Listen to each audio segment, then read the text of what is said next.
We live in difficult times.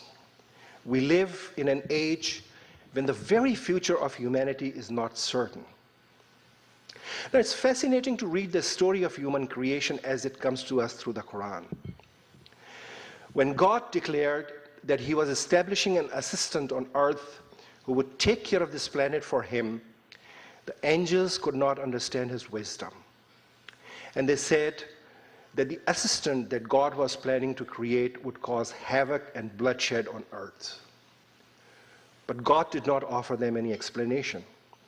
He simply replied to them that he knew what they knew not.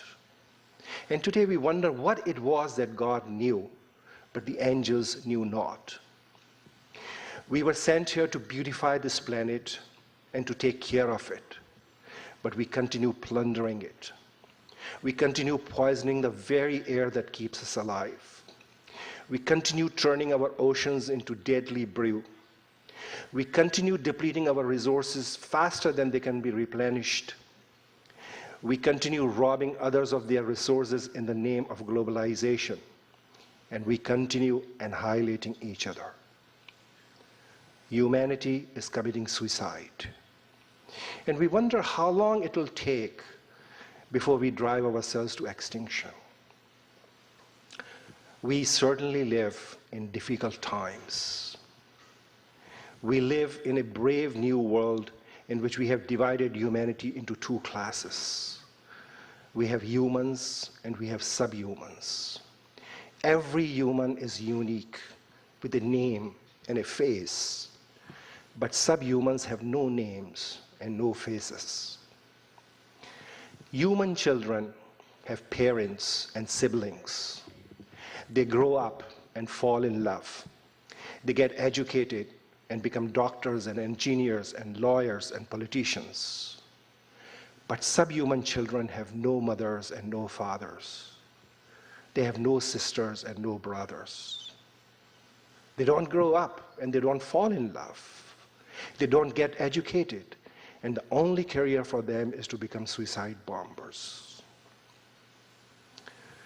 Indeed, we live in difficult times.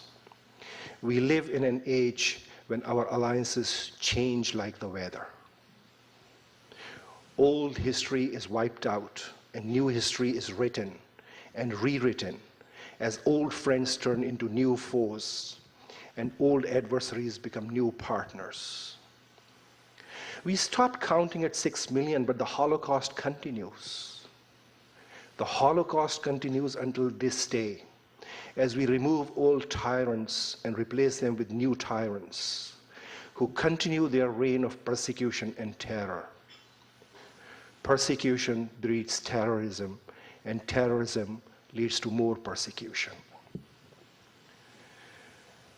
Where was the shock and awe when the world witnessed thousands of Kurdish men, women, and children lying dead in the valleys of Iraq? And what was the world doing when we saw hundreds of thousands of bloated human bodies floating in blood-red rivers of Rwanda? What was it that God knew, but the angels knew not? We failed to stop that bloodshed. We failed to stop that bloodshed. And if we failed to stop it, then we were responsible for it. If we were not part of the solution, then we were part of the problem. Darkness deepens as a cloud of smoke from exploding bombs and burning oil fields extends from horizon to horizon. Humanity is waiting for a ray of hope, a beacon of freedom, and a messenger of human dignity. Even the twinkle of a star or the glow of a firefly can provide the guiding light. Let Canada be that star. Let Canada be that firefly.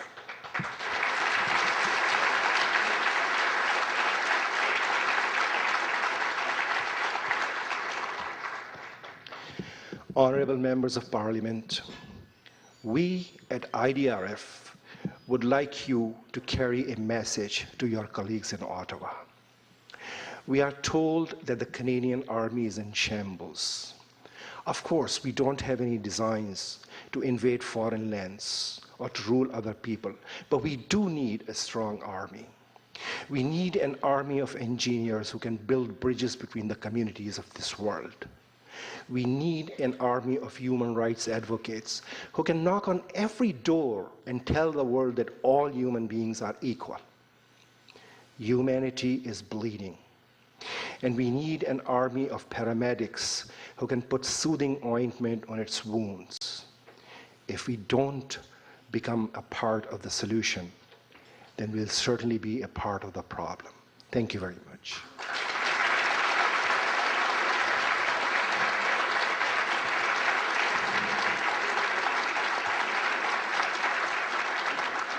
Okay.